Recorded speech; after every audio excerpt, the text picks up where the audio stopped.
Welcome, Texas.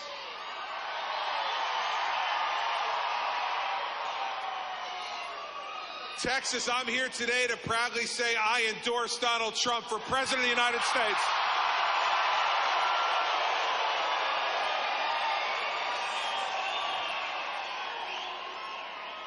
America must have a strong leader again that can restore American jobs, that can restore American confidence, and Donald Trump is just the man to do it.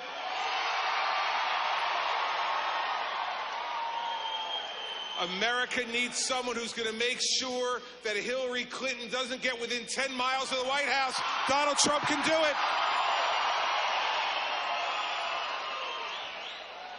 America needs someone who's going to make sure that when we give our word around the world that America's word means business, Donald Trump is just the man to do it. And here's what we don't need.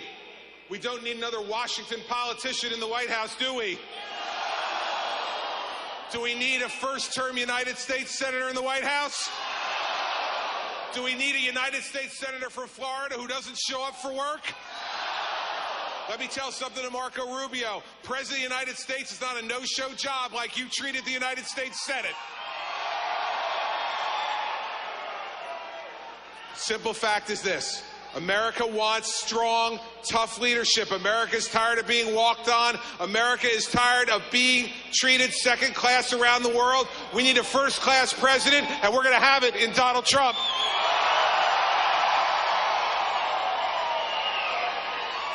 And all the political pundits and all the chattering class in Washington, D.C. want to tell you you're wrong. The American people, we the people are right, and we the people are supporting Donald J. Trump.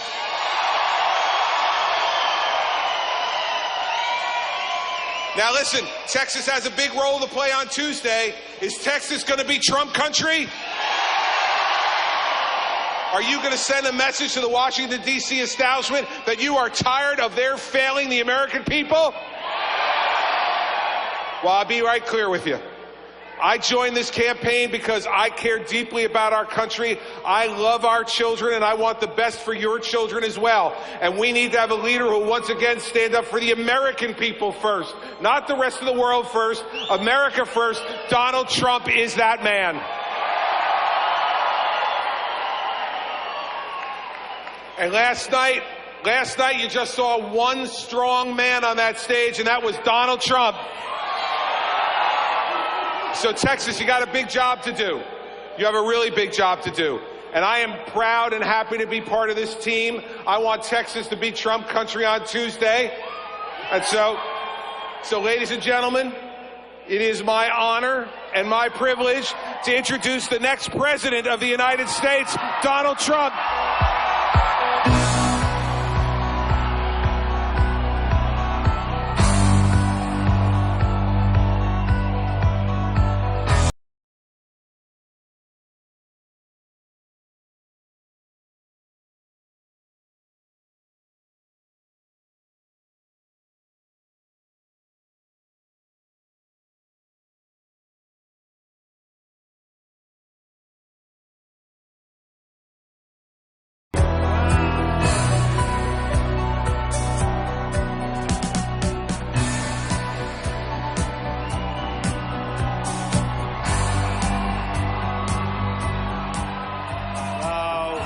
Folks, we love you.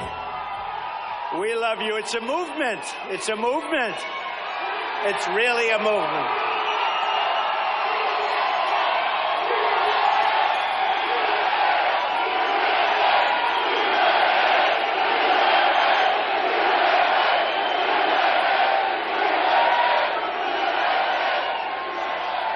Well, I want to thank everybody. First, I have to start by thanking Governor Chris Christie because you know, I was telling the press a little while ago, everybody was really surprised. It was sort of a shocker. We kept it secret. Chris and I met the other day, and he said this whole thing, and he called it the same thing. Donald, I've never seen anything like it. It's a movement. I have never seen anything like it. So we shook hands, and I said, let's keep it as a secret for the people in Texas. Let's do it. And when we walked into that press room, they went, whoa. And then we walk in and you people went, whoa. So it's really good. And with all the people, we have a lot of endorsements happening. It's amazing when you're in #1 place for a long period of time, the endorsements are coming in. But the one I really was happy with is this one right here. So, Chris, thank you. We love you, man. So we had a debate last night. Now, I have to say, because I don't hear it from pundits as much. Some of the pundits are honest, and they say Trump won the debate and Trump did well. But some of these people are so dishonest. I mean, it's incredible. But on the online polls, where they have hundreds of thousands of people voting, we won every single online poll.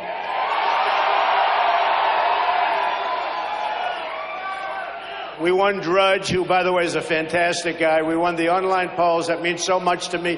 Somebody says, what does that mean? When you have hundreds of thousands of people calling in, believe me, I can't have my secretary sitting there calling in to get a couple of extras. So that was an honor. And it's been an honor. And we've been winning those polls literally from the first debate. And obviously something is going very good in the debates, because the big poll is really the polls that are coming out. In Texas, they just came out with a poll that were effectively tied, the Emerson poll. And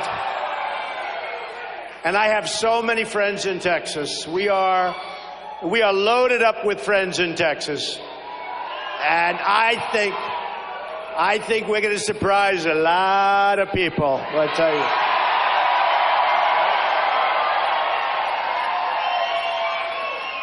We're going to surprise a lot of people, and it's going to be great. So I'll talk a little bit about the competition. Then we'll talk about our borders, which we will build the wall, and it will be a great wall. And can you only imagine your ex-president of Mexico, Vicente Fox? You see, that's the way other countries are used to talking to the United States. No more. No more. He couldn't believe that somebody would say Mexico has to do something. And by the way, it's that way with Japan. It's that way with India. It's that way with China. It's that way with Vietnam, a new one coming along. They want to be treated with tremendous respect, even though they don't treat us with respect. It's going to change, folks. It's going to change. It's not going to be this way anymore. So he dropped the F-bomb, and I said to myself, can you imagine if I said that? And nobody mentioned it. Not a big deal. Not a big deal. For him, it's okay. I wouldn't use that. I would not go there, by the way. But when he did it, it was absolutely fine, because that's the way it is. Double standards. But here's the story. We're being ripped on trade by every nation that we do business with in the world.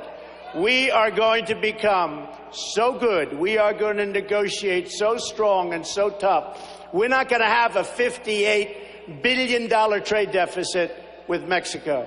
We're not going to have a $500 billion trade deficit with China. $500 billion. Not going to happen. We're not going to be billions of dollars behind with Japan, and we're going to talk about all that in a second. But let's talk about our lightweight senator from Florida who's losing big in the polls.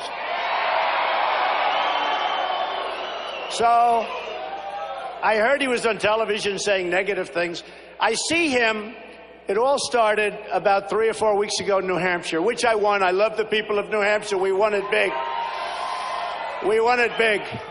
And we won South Carolina big, big, big. In all fairness, that was going to be your senator's place. He was going to win it. He said he's going to win South Carolina. And I won women, men, evangelicals, military, vets. I won everything. We won every category. And we won with Hispanics. I love the Hispanics. Because people that are in our country legally, they don't want our jobs taken away, and they don't want their jobs taken away, and I'm going to bring a lot of jobs back to this country. Remember that. But I saw with Rubio, and he's a nervous wreck, because here's a guy, he's a nervous basket case. Here's a guy, you had to see him backstage. He was putting on makeup with a trowel.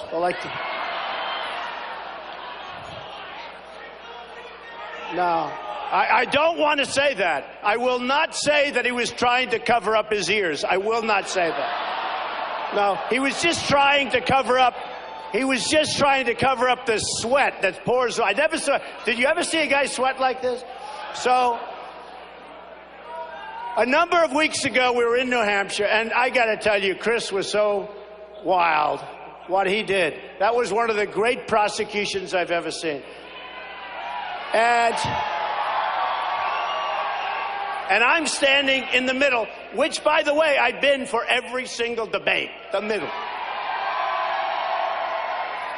And I said to CNN, I'm in the middle all the time, and I say to these networks, but CNN in this case, I said, so I'm in the middle because I'm number one. You're going to announce me as number one? Oh, no, sir. You're just going to walk on to, oh, really good. So who knows you're in the middle? Big deal, right? But I watched Chris take a man apart, and I looked at him, and honestly, I thought he was going to die, Rubio. He was so scared, like a little frightened puppy. And he kept saying the Obama phrase over and over. So then I heard it once, and I said, that's fine. Big deal. I'm standing here. He's right here. Chris is over here. And Chris was sort of cool, because he's like this. I couldn't do that. You know, I want to stand up sort of like straight. I don't know. But this looked like Perry Mason. That's what it was. And Chris started going into him. So he said the Obama phrase once. That was fine. Twice. I said, he just said that. That was strange, but that's okay, right? Twice. Then a third time, and I said it was like a robot. And then a fourth time and a fifth time, and I said, this guy's cracking up on us. And he was sweating so badly. I have never seen anything like it. It looked like he just jumped into a swimming pool with his clothing on. I've never. And I said to myself, we have tough people to negotiate with. We have Putin. We have the Chinese. We have wars that we're in that we are, by the way, we're going to build up our military. We're going to knock out ISIS.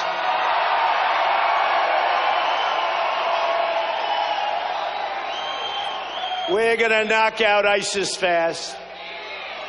Remember the great days, General George Patton, General Douglas MacArthur.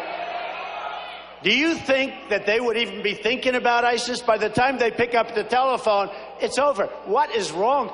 You know, we don't win anymore, and we're getting to that. But I have to finish with this clown over here. So I watched this, and I thought something bad was going to happen to him.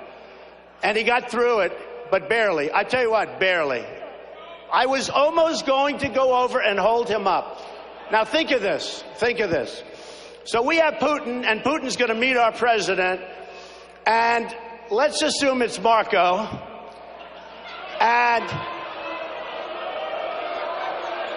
let's assume it's Marco. No, I agree with you. We don't want him. Boo, boo. And Putin's sitting there waiting for a kill, and he knows all about Marco, because when they put Marco on to refute President Obama's speech. Do you remember that catastrophe? And he's like this, and we were, I need water, help me, I need water, help. And this is on live television. This total choke artist is refuting, and you know, I'll tell you, you know about sports. Do I love sports? We love sports, we're athletes. So, you notice in sports, almost always true, when you're a choke artist, you're always a choke artist. It doesn't really change. You know, sadly, the guy that misses the kick and the coach says, I'm going to give him another chance. Unfortunately, the following year, he misses the kick again. So choke artists, they choke, they choke. So what's going to happen is we look at this, and he goes in to see Putin, and he walks in, and he's soaking wet. And Putin looks at him and goes, what's wrong with this guy? This is going to be easy pickings, and believe me, it will be. But I'll never forget the scene, and then we're going to go to something else that's actually more interesting. But just remember this, really, really weak on illegal immigration markup. Really weak. Totally in favor of amnesty. Totally in favor of amnesty. Totally in favor. So he's getting the thing, and he's doing his speech, and I notice he's live television. You just don't see it. I mean, Nikki Haley did it last time, and she was good. At least she wasn't sweating like that. She was like, fine. She did say we're angry people. And when I was at the debate, they asked me about it. Are you and your people angry? And no, I was supposed to say, no, we're not angry. We're thrilled with the Iran deal. We're thrilled with all of the problems. We're thrilled with our education is terrible, with Obamacare, which is terrible. No, we're not angry at all. That's what. But they asked me the question, and I said, yeah, we're really angry. We are.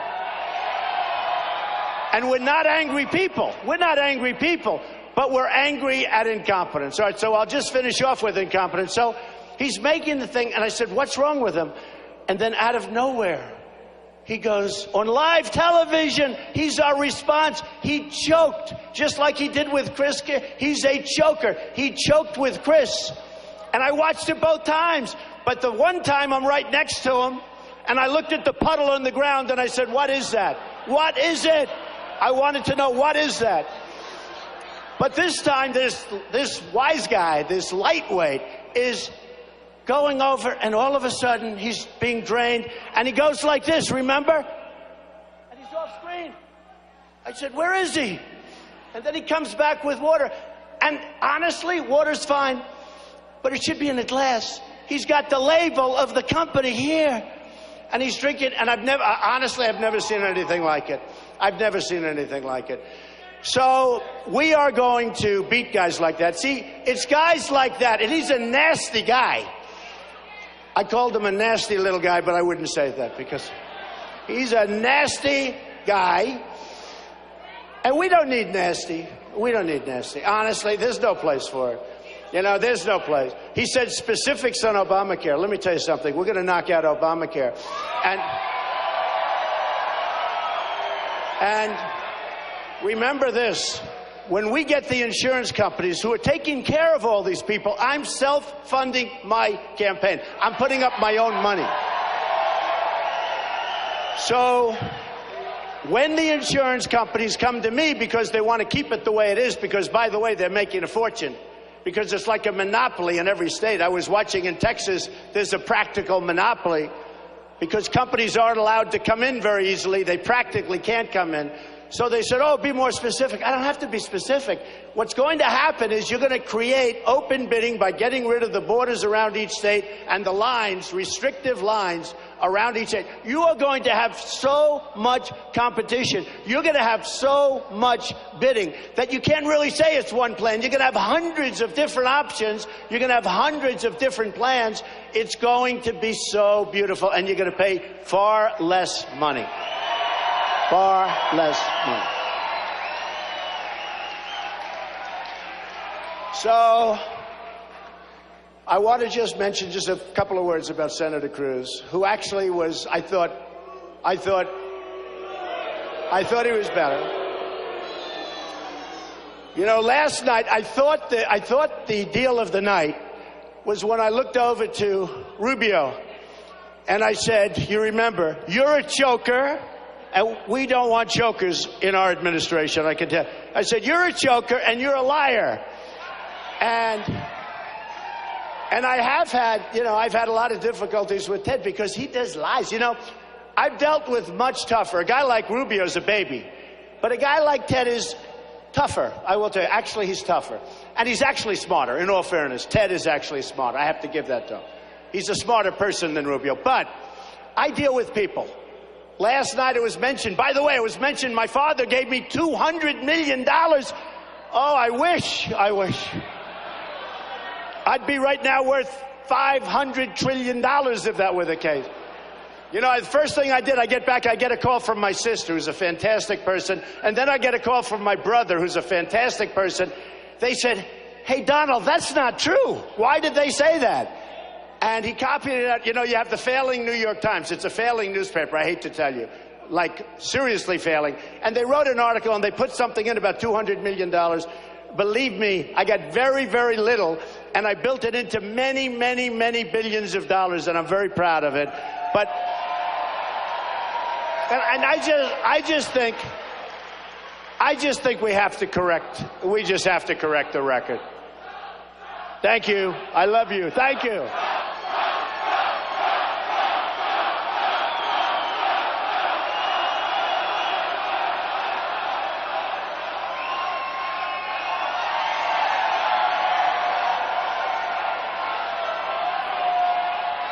It's Rubio.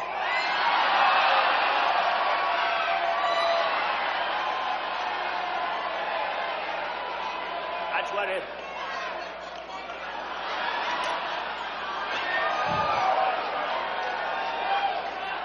Unbelievable. But we like to correct the record. But you know, I spent a lot of time in Laredo, Texas. Laredo, right on the border. And I was invited by the border guards. And by the way, I got endorsed, talk about Chris, by Sheriff Joe Arpaio.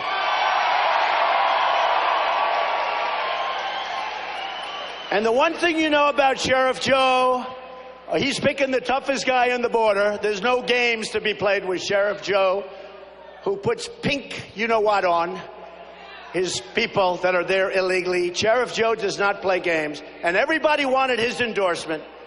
But the toughest one on the border was endorsed by Sheriff Joe. So, and I think it's incredible. I was called by our Border Patrol. Unbelievable people. I got to know them well. And they said, Mr. Trump, I was running, I was doing well. You know, since I started this whole thing, I've been practically #1 for the whole trip. Practically #1. And now we have big leads. Please, Texas, let's win Texas. I want to win Texas.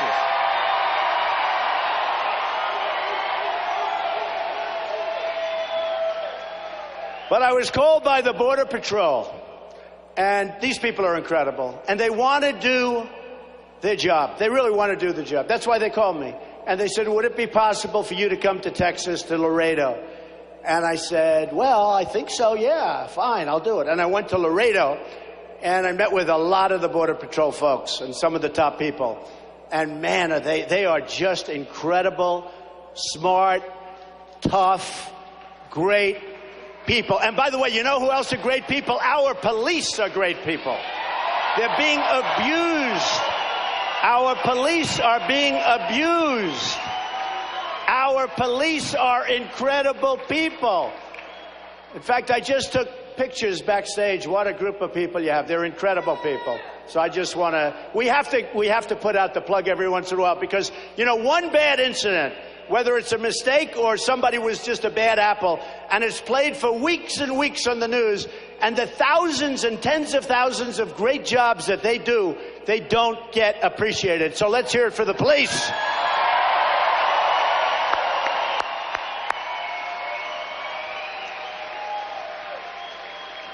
So I'm in Laredo, and they're telling me how sad it is because they can stop it.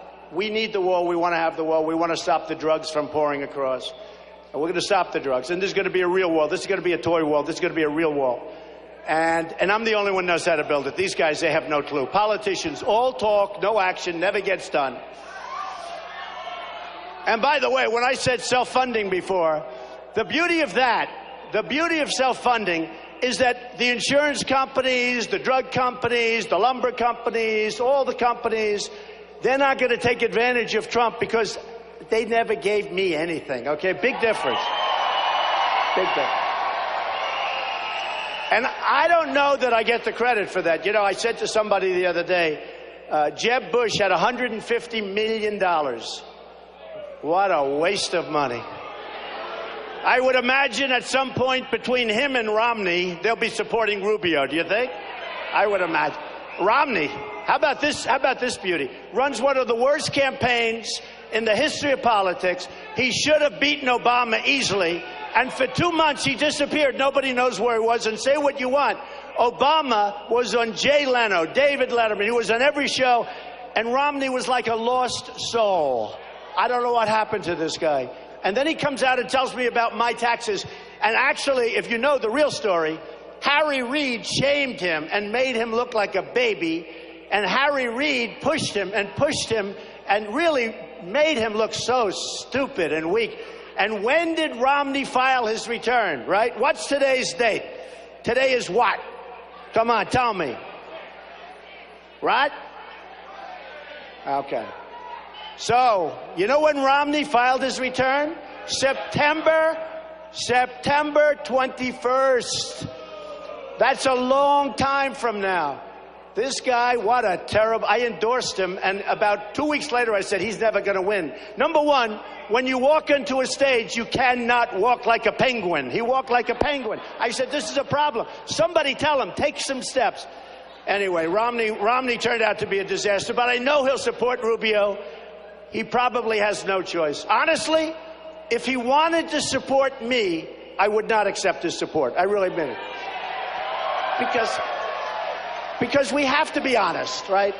We have to be honest. And I will say this, just to show you great loyalty. I supported John McCain, and we lost. I supported Mitt Romney, and we lost.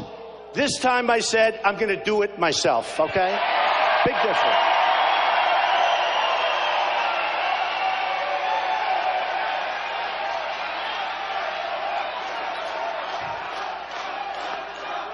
So the Border Patrol is incredible, and they're told to stand back. Stand back. Let the people walk in. Let them go wherever they're going to go. We don't have a border, and if you don't have a border, we don't have a country, folks. We don't have a country. So we're going to have borders, and they're going to be serious borders, and they're going to be very, very powerful borders. And in the case of our southern border, we're going to have a wall, and it's going to stop. And by the way, we are going to have people come into our country, but they're coming into our country legally. Legally. We want people to come in. We want people to come. We want people to come in, but they have to be the right people. We don't want people that have been here. Look at Kate, beautiful Kate in San Francisco. Illegal immigrant, 5 times came across the border and shot Kate. Jamil, his father became a friend of mine. He's an incredible father, incredible guy. His son was an unbelievable young boy. Good student, was going to go to college on a football scholarship, maybe Stanford, and he was shot in the face 3 times by a guy that did it because he was just told to shoot somebody. That's the only reason he did it. Just got out of jail. And you have the female veteran, 65 years old, recently in Los Angeles, raped, sodomized, and killed by an illegal immigrant. We're going to be different, folks. We're going to be strong. We're going to be smart. We're going to be tough. We're not going to play games anymore. We're not going to play games anymore. Not going to happen. Not going to happen. So we're going to be the strongest on borders, and we're going to set the example for other parts of the world. And we're not taking in Syrians that we have no idea who they are, where they come from.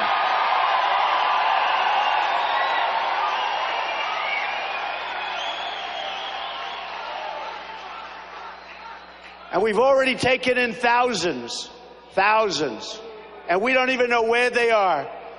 But you have no idea. I spoke to the top law enforcement people, and they said, Mr. Trump, they don't have papers. They have absolutely no identification. And do you ever notice the migration? And I want to help people. And I say you build a safe zone, and I'll get other people to pay for it because I don't want to pay for it. We owe $19 trillion. We're not paying for it. But we'll get the Gulf states to pay. They have more money than anybody, and they're not spending their money. We've got to loosen up their wallets, folks, and I'm very good at getting people to do that, believe me. Because I like the idea of a safe zone. But did you ever notice the migration comes across, and you look, and there's so many young men, right? I say, where are the women? Where are the children? Now, they're there, but not like they should be. So law enforcement is telling me, is that a protester? Oh, good. Turn the cameras. Turn the cameras. Good.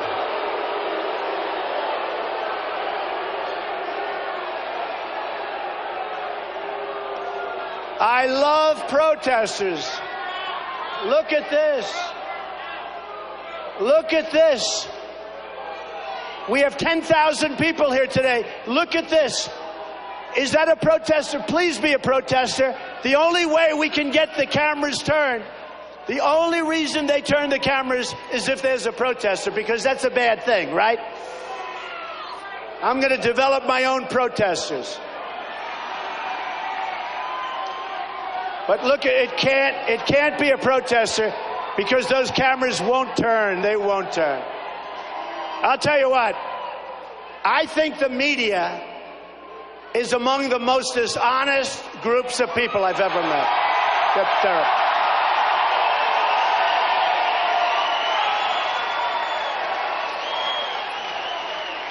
The New York Times, which is losing a fortune, which is a failing newspaper, which probably won't be around that much longer, but probably somebody will buy it as a trophy, keep it going for a little longer. But I think the New York Times is one of the most dishonest media outlets I've ever seen in my life. The worst. The worst. The absolute worst. They have an agenda that you wouldn't believe. And they're run by incompetent people. They are totally incompetently run. Washington Post, I have to tell you, I have respect for Jeff Bezos, but he bought the Washington Post to have political influence. And I got to tell you, we have a different country than we used to have. We have a different, he owns Amazon. He wants political influence so that Amazon will benefit from it. That's not right. And believe me, if I become president, oh, do they have problems. They're going to have such problems. And one of the things I'm going to do, and this is only going to make it tougher for me, and I've never said this before, but one of the things I'm going to do if I win, and I hope I do, and we're certainly leading, is I'm going to open up our libel laws so when they write purposely negative and horrible and false articles, we can sue them and win lots of money. We're going to open up those libel laws so that when the New York Times writes a hit piece, which is a total disgrace, or when the Washington Post, which is there for other reasons, writes a hit piece, we can sue them and win money instead of having no chance of winning because they're totally protected. You see, with me, they're not protected because I'm not like other people, but I'm not taking money. I'm not taking their money. So we're going to open up those libel laws, folks, and we're going to have people sue you like you never got sued before.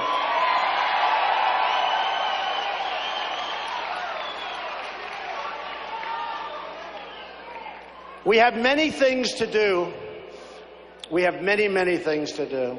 When I came down on the escalator with my wife, Melania, it was June 16th. And I said, look, let me tell you, it's not easy running for president. You get lowlifes like a guy like Rubio saying horrible things. And who needs it? Really, who needs it? This is a lowlife. And Cruz lies, but at least it's reasonable lies. This other guy says terrible things. And I will tell you, when you do this, and when I agreed to do it, it takes guts to do it. It takes guts. Especially if you're not a politician. I'm not a politician, thank goodness. I guess now I am, but I'm not, okay? I don't want to be a politician. And when I came down the escalator, there were cameras. Look at all those cameras back there. Look at it. Look at it. Hello, folks. How you doing, you son of a guns? But we had cameras like the Academy Awards. It looked like it was the Academy Awards. And I said to my wife, I looked at the Iran deal, which is one of the great insults in the history of deal making. We give them $150 billion. We get absolutely nothing. We get nothing. And then they attack, they take as hostage our 10 sailors. And the only reason we got them back Why did we get them back? Because the money wasn't paid. It went in 2 days later. So the Persians are great negotiators. They gave them back. They would have kept them otherwise. Unless Trump was president, believe me, they wouldn't be keeping them. They wouldn't be keeping them. And if I was president, the hostages would have been released 4 years ago. Because I wouldn't have negotiated until they released the hostages. And if they didn't release them, I would have increased the sanctions, and we would have had those hostages within 24 hours years ago.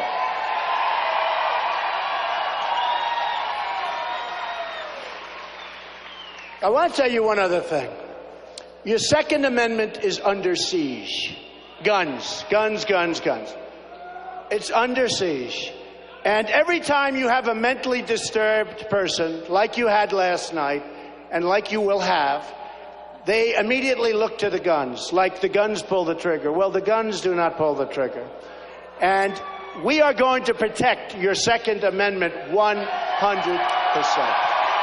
100%. If you look at what happened in California with the 14 people killed by 2 people that were radicalized, she probably radicalized him.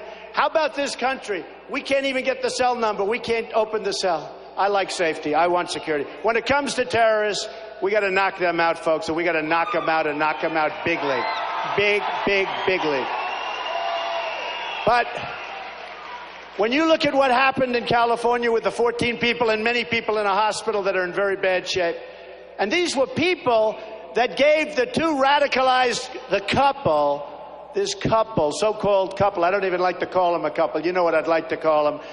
It gave this couple anniversary parties and baby parties and showers. These were people that knew them and were friends, and they went in and just blew them away. And then you look at Paris, where you have 130 people that were killed, many people in hospitals, gravely injured.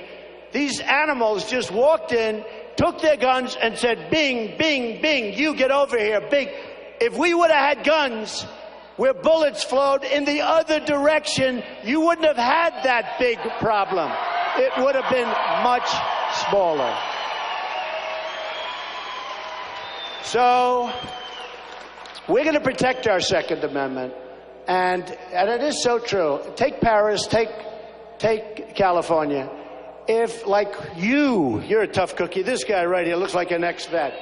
If a couple of you right over there with that big, beautiful beard, if these guys, and I have to pick a woman, that's right, you raising your hand. She's going crazy. She wants to carry a gun. But if we had a few people, right? If we had a few people with a gun on their side or a gun around their ankle, so when these animals start shooting, the bullets start going the other way. You know, Paris is probably the toughest place in the world to have a gun, except if you're a bad guy, then there's no problem. You just have a gun. So if we had people, or if we had people in Los Angeles, would have been a whole different story, folks. Would have been a whole different story. So just remember, your Second Amendment with me is protected. Your borders are protected. Common Core. Common Core. Common Core is out. It's out. In the top 30 nations, with 30 being by far the worst, in the world for education, we're number 30, but we're number 1 in cost per pupil by a factor of, like, there is no second, okay? We're number 1. So we're number 1 in cost, we're number 30, we're last. You have Norway, Sweden, Denmark, China. You have lots of places. You have some countries you never even heard of are ahead of the USA. Not going to happen anymore, folks. We're going to get up that list. We're going to start climbing up that list. You know, the American dream is dead, but we're going to make it bigger and stronger and better than ever before. Remember that. But it's very hard for a person to live the American dream without good education. So we're going to work very, very hard on that. So Common Core is out. It's dead. Common Core is dead. And I've seen the local. It's unbelievable with the parents and the teachers and everybody. There's love in the room, and it's a beautiful thing to watch. It's a beautiful thing to watch. You know, another thing that we have to talk about, I've had tremendous support from the evangelicals and from Christians. I've had tremendous support. And in fact, Pastor Jeffress is here right now. I don't know. Pastor Jeffress, where are you? Oh, come here. I saw him. Get him over here. He has been so supportive. I didn't meet him. I've seen him on television for years. I always liked him a lot. And one day I'm listening to him, and he said, Donald Trump may not be perfect, but he's the best leader. He's the strongest guy. He's going to knock out ISIS. He's going to do great for our economy. He may not be perfect. I didn't like that, but that's okay. But he's going to be our best president. Will you come out? See if you can get him up here. I love this guy. I'm just watching him, and highly, highly respected. And also, Jerry Falwell Jr. was so incredible. And and many others, the Reverend Paula White, so many others. We've had such support. We have unbelievable support from Sarah Palin. She is incredible. She's a great person. Come on up here, Reverend. Pastor Jeffress. And is it true? I didn't know him. And I love him. Say a few words. Let me just say briefly, I know 3 things about Donald Trump. Number 1, he sincerely loves this country. You know, he has 10 billion reasons he doesn't have to do this, but he does it because he wants to make America great again. The second thing I know about Donald Trump is that he is truly pro-life.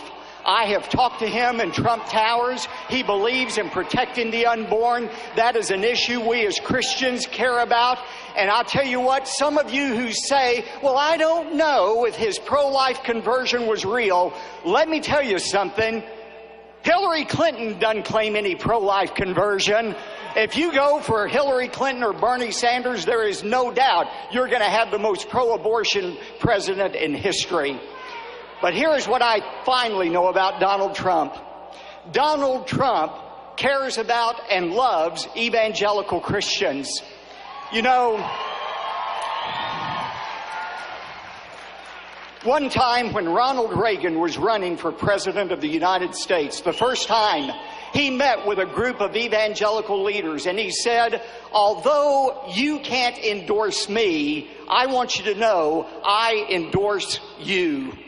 And I have met with Mr. Trump on several occasions, and I can tell you from personal experience, if Donald Trump is elected president of the United States, we who are evangelical Christians are going to have a true friend in the White House. God bless Donald Trump.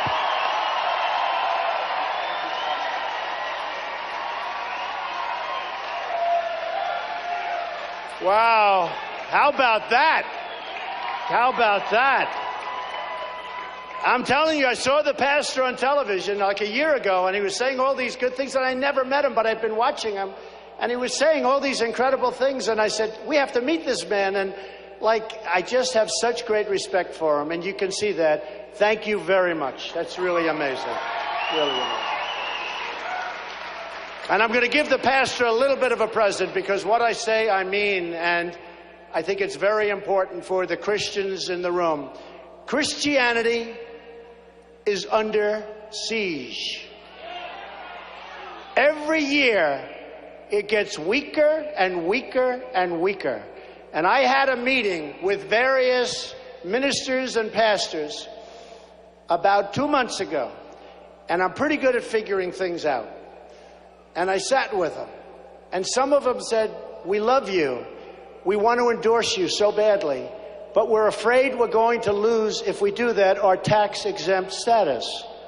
And I said, what's this all about? That takes you, and it makes you less powerful than a man or woman walking up and down the street. You actually have less power. And yet, if you look at it, I was talking to some, we probably have 250 million, maybe even more, in terms of people. So we have more we have more Christians, think of this, than we have men or women in our country. And we don't have a lobby because they're afraid to have a lobby because they don't want to lose their tax status. So I am going to work like hell to get rid of that prohibition. And we're going to have the strongest Christian lobby. And it's going to happen. And it's going to happen.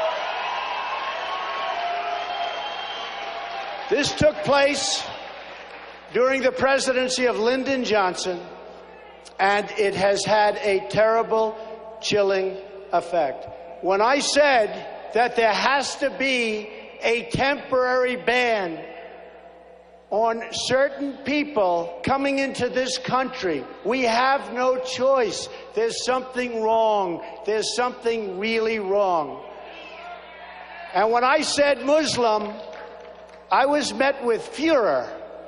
If I would have said Christian, people would have said, oh, we can't do anything about it. That's going to end, folks. We're going to say Merry Christmas now on Christmas.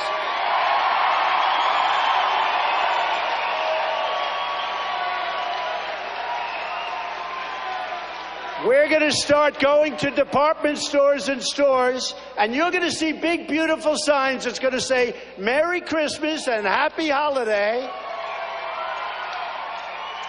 And we're going to have a big lot of fun. And we're going to get rid of that. We're going to work very hard. That's one of the first things I want to do. I want to get rid of that. And politically, if we use that power, we're going to start going up, because we are being decimated. So just remember that. Just remember I said it. Pastor, it starts here. Do you like that, what I just said? He's happy. That's the biggest smile I've ever seen on his face. I'll do it. You can hold me to it, Pastor. All right, you're responsible. So, again, we're going to have a great country again. We're going to have a smart country again. We're going to have tremendous borders and tremendous strength, and people are coming in, but we're going to have real borders. We're going to have unbelievable trade deals. I have Carl Icahn, some of the best business people in the world. We have right now political hacks negotiating these massive trade deals. The biggest deals in the world. We have people that don't have the slightest clue. We're going to get rid of Obamacare. We're going to make something great. We're going to get rid of Common Core. We're going to have local education. We're going to protect our Second Amendment. We're going to protect Christianity. We're going to be back. And folks, I'll tell you, and it's very simple. My whole theme and your whole theme, because we're all together, I'm just a messenger. Our whole theme is Make America Great Again. That's what's going to happen. We're going to win a lot, folks. We're going to win all the time. Thank you very much. I love Texas. I love Texas. Get out there and vote. Get out there and vote. Thank you. Thank you. Thank you, everybody.